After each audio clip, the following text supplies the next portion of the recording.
अस्सलामु अलैकुम दोस्तों। हजरत इदरीस अलैहिस्सलाम के नाम, नसब और उनके जमाने के बारे में तारीख लिखने वालों का सख्त इख्तिलाफ है। तमाम इख्तिलाफी वजहों को सामने रखने के बाद भी कोई आखिरी या तरजीह देने वाली राय कायम नहीं की जा सकती। इसकी वजह यह है कि कुरान करीम ने रुशद व हिदायत के अपने मकसद के तहत तारीखी बहस से अलग होकर सिर्फ उनकी नबूवत के रुतबे की बुलंदी और उनकी ऊंची सिफतों का जिक्र किया है।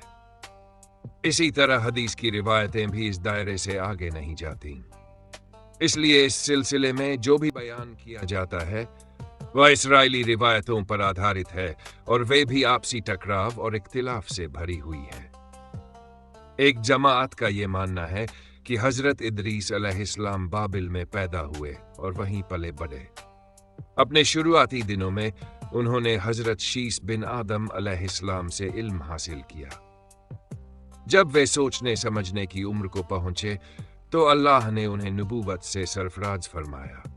उन्होंने शरीरों, बदमाशों और फसादियों को राहे हिदायत की तबलीग शुरू की, लेकिन वे उनकी बातों को मानने को तैयार नहीं हुए और हजरत आदम व हजरत शीस अलैहिस्सलाम की शरीयत के खिलाफ ही रहे।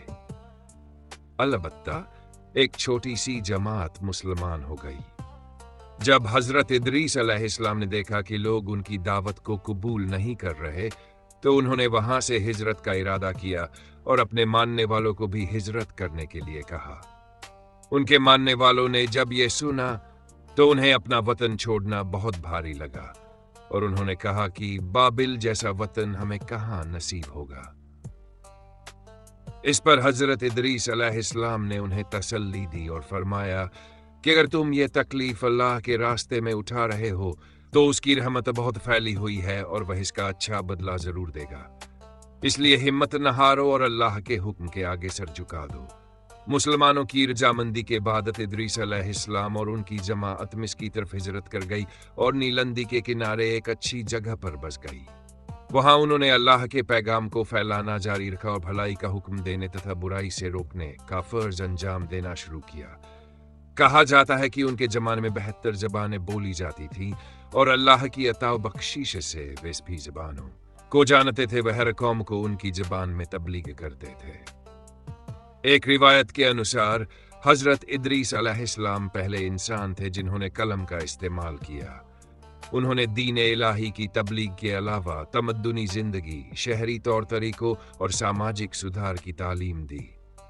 उनके करीबी शागिर्दों ने लगभग 200 बस्तियां आबाद कीं। हजरत इदरीस अलैहिस्सलाम ने अपने मानने वालों को विभिन्न इल्म भी सिखाए, जिनमें इल्म हिकमत, ज्ञान और दर्शन भी शामिल था। वे पहले व्यक्ति थे जिन्होंने हिकमत, फलसफा की बुनियाद रखी। अल्लाह ताला ने उन्हें अफलाक ग्रहों और उनकी संरचना, उनके आपसी कशिश के राजों और गणित के गहरे इल्म से नवाजा था। अगर उनके जरिए ये जानना आता तो इंसान के लिए इन रहस्यों तक पहुंचना मुश्किल था।